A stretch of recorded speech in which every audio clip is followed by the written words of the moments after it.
Moments of inertia, type 3b, rotating pulley in one particle. So here from Rowntree, we're given a fixed pulley consists of a disc of mass m and radius r. It rotates about a smooth axis, so no friction, and one end of a light, inextensible string, so no bouncing, is attached to a point on the rim of the disc. The string then passes over the top of the disc and has a particle of mass 2m attached at the other end. And when the particle is released from rest, find the acceleration of the particle and the tension in the string. Find also the time taken by the particle to fall 1 meter. So because we have a rotating disc here, the disc is going to have angular velocity because it is rotating, whereas our particle is going to have linear velocity because it is only moving in a straight line down. So what we need to do here is we need to look at our principle of conservation of energy. But before we can do that, we're going to need to get a moment of inertia of our disc. And again, on the top of page 53 here, we can see our disc, the axis through the center, is a half m r squared. So the mass of our disc is m, and the radius is r, so it's literally just a half m r squared. If we look at the principle of conservation of energy then, this is going to allow us to find our velocity, our linear velocity, and therefore as a result we're going to be able to find our acceleration. So our principle of conservation of energy, well, it starts from rest, so therefore we're only going to have potential energy at the start, and the loss in potential energy is going to equal the gain in kinetic energy. And because we have rotational and linear, it must be a half m v squared for our linear kinetic energy, plus a half I omega squared for our rotational kinetic energy. So if we look, what has the potential energy? Well, it's the 2m, and the 2m is a particular height above the ground. In other words, its change in potential energy is due to its height. So we have 2m gh. We then have the linear velocity is because of the particle, which has a mass of 2m. And then we have the disk is going to have rotational kinetic energy.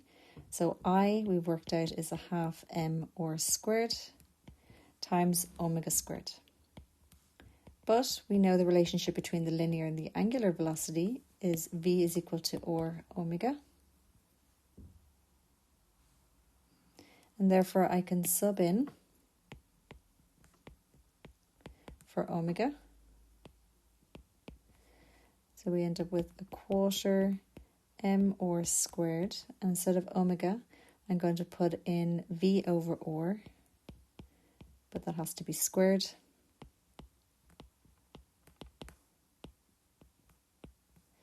So therefore that's going to be v squared over r squared times a quarter m r squared, which then gives me a quarter m v squared. And if I add that to mv squared, I end up with 5 over 4 mv squared. So now I can see my mass is going to cancel on both sides, and if I get v on its own, then multiply both sides across by 4, divide across by 5, and get the square root of both sides. Gives me v is equal to the square root of 8gh over 5. Okay, so we have the linear velocity, and we're looking for the acceleration, given that it's released from rest.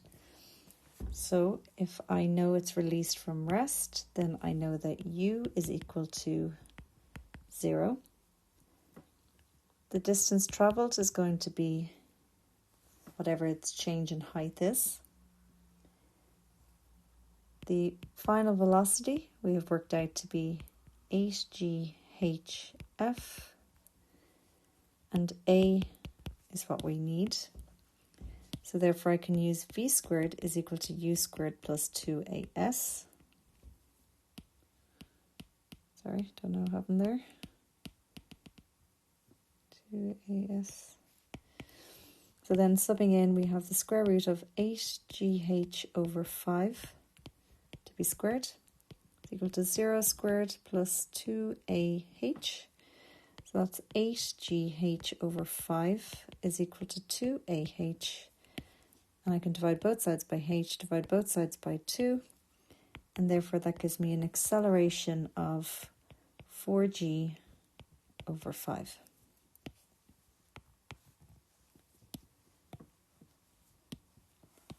So we also want to know what's the time taken for it to fall one height. So if its initial velocity is, one height, 1 meter, the initial velocity is U. We know that the distance travelled is 1 meter. We've established the acceleration is going to be 4G over 5. So therefore the time taken to fall 1 meter, we can use S is equal to UT plus a half AT squared. So we have 1 is equal to 0 times T plus a half times A times T squared.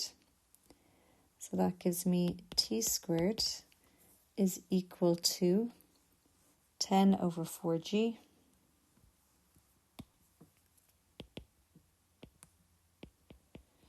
And then if I get the square root of that, we get T is equal to 0.51 seconds. Okay, so the last thing we need to do is find the tension in the string. So let's just draw the diagram again.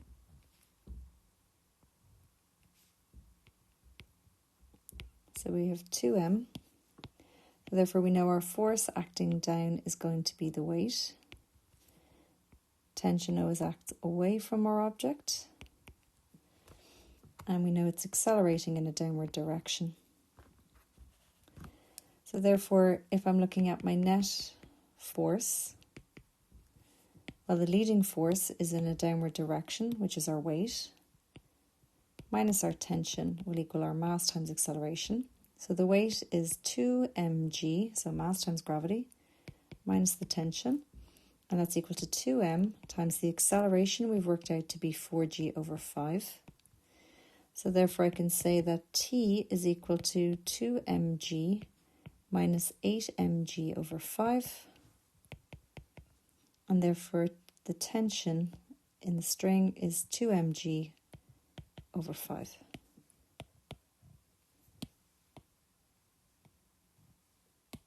So on the sheet, you're going to do the question 54 and the question marked as 2004 8b. Okay, so let's look at C then. So in type C, we have a similar situation, except this time we're going to have two particles. So we have a fixed pulley of mass m and radius r, turns on a frictionless axis. We have a mass of m and 4m hanging freely from each end of a light inextensible string, so again no bouncing in the string. And we have to show that the common acceleration of the particles is given by 6g over 11. So the first thing we want to do is get the moment of inertia of our disk. So as in the last example, it's a half mr squared.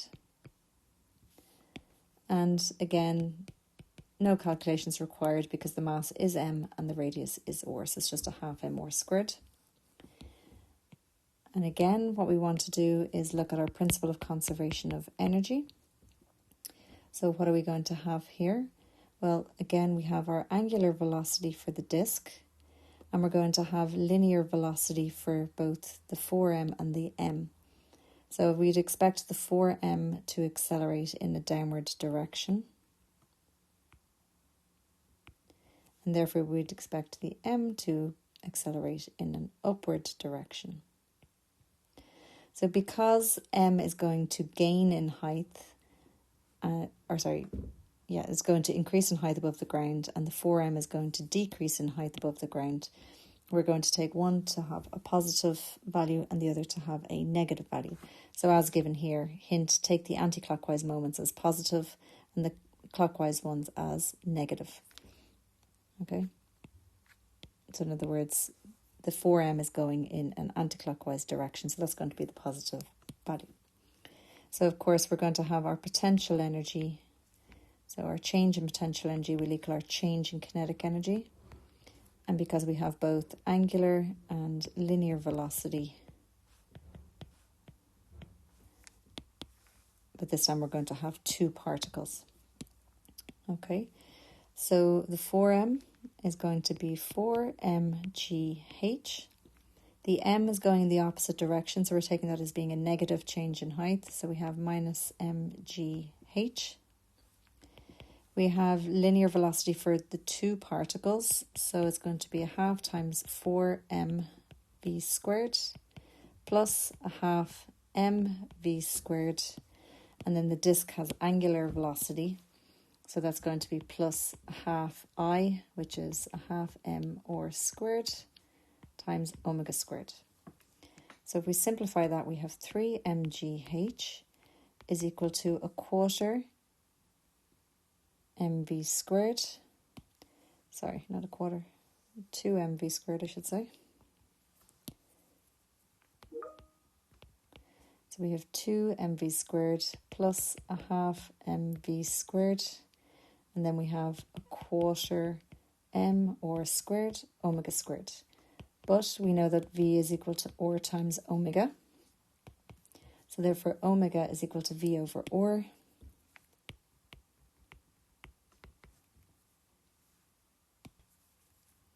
So we have 2 mv squared, half mv squared. And then we're going to have a quarter m r squared times v squared over r squared. And our r squared, we'll go into r squared once. So we have 3 mgh plus 2 mv squared, a half mv squared. And then we have a quarter mv squared. So if I add all those mv squareds together, that's 3 mgh is equal to 11 over 4 mv squared. And then m will go into m. And therefore if I get v on its own, multiply across by 4 and divide across by 11, gives me the square root of 12 gh over 11. Okay. So we still have to show what the common acceleration is. So we know that it starts from rest, and therefore the initial velocity is 0. We've just worked out the linear velocity.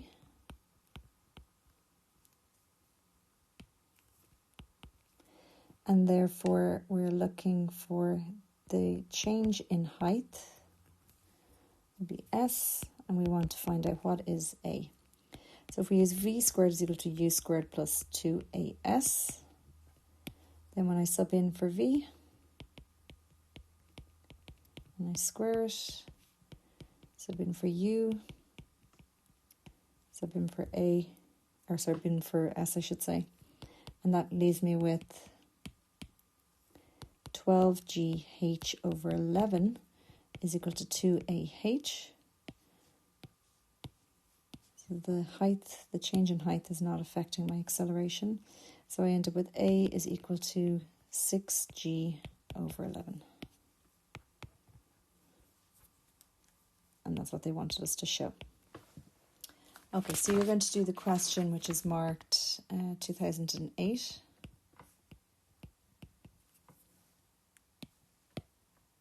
And then we'll look at the last example in our chapter, which is D. So in D here we have an unwinding string, so a bit like a yo-yo. So we have a light string wound around the rim of a disc, which is uniform with radius 2r and mass of 2m. One end of the light string is attached to the rim of the disc, and the other is attached to a fixed point above the disc, with the plane of the disc is vertical. When the disc is released from rest, it falls vertically and the string unwinds.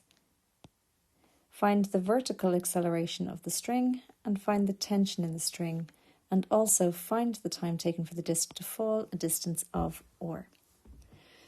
So if we're looking at that disc, we're going to have weight acting down, which will be 2mg. We're going to have tension acting away from the object. It's going to accelerate down. In other words, it has linear velocity.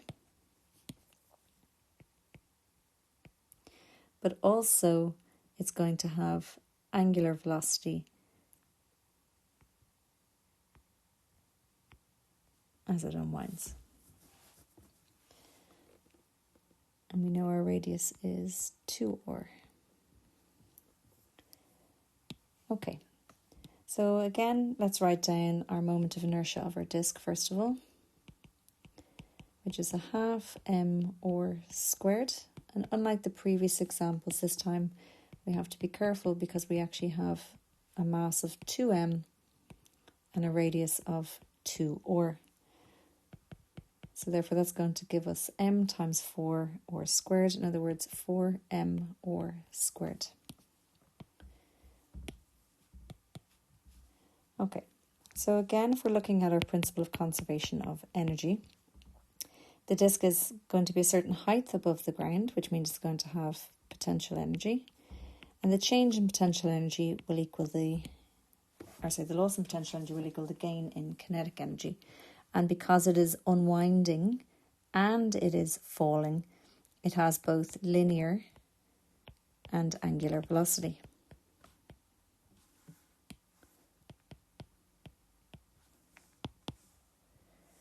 Okay, so let's sub in what we know. Well, we know that the mass is 2m and it's going to change in height, where the change in height is falling a distance r.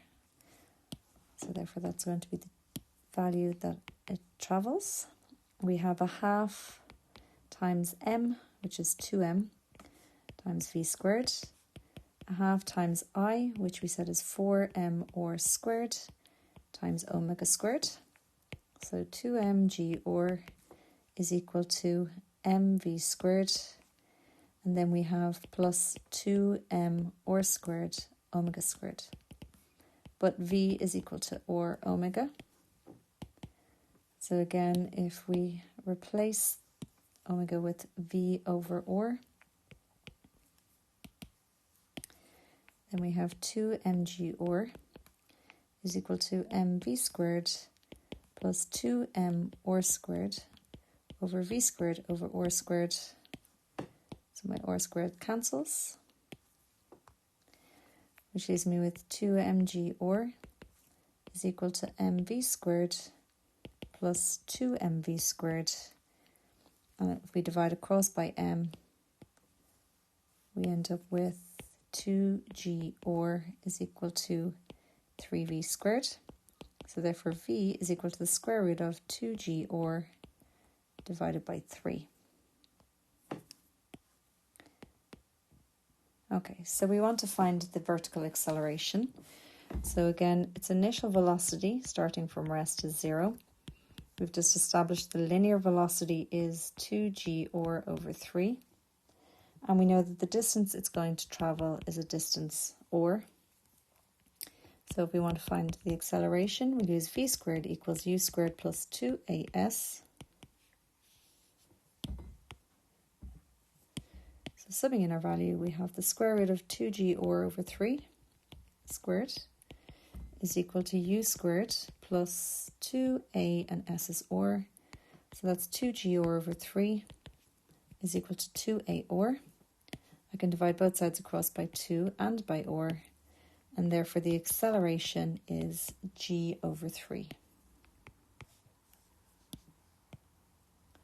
Okay, so we want to know the time taken.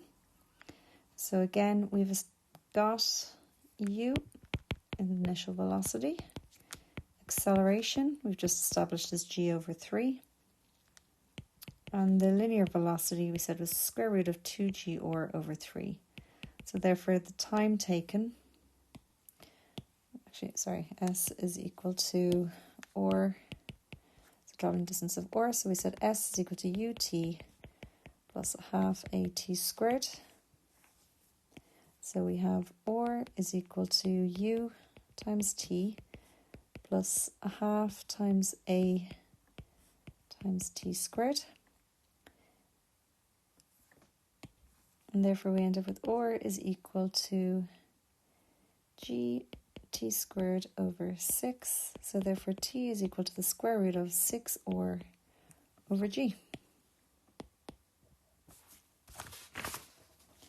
And the last thing then is to get the force. So we know our net force is equal to ma. And we saw there in our diagram that we had the mass was 2mg and our tension acting away. And therefore our net force is going to be weight minus tension is equal to ma. The weight we know is 2mg. The mass is 2m. And we've just found out that the acceleration is g over 3. So therefore the tension is equal to 2mg minus 2mg over 3. And therefore that gives us 4mg over 3. So nice little questions these, but they're not that frequent on the exam, and that's because obviously pulleys and wedges we tend to see a lot of these. So we don't tend to see that much crossover from the pulleys and wedges into the moments of inertia.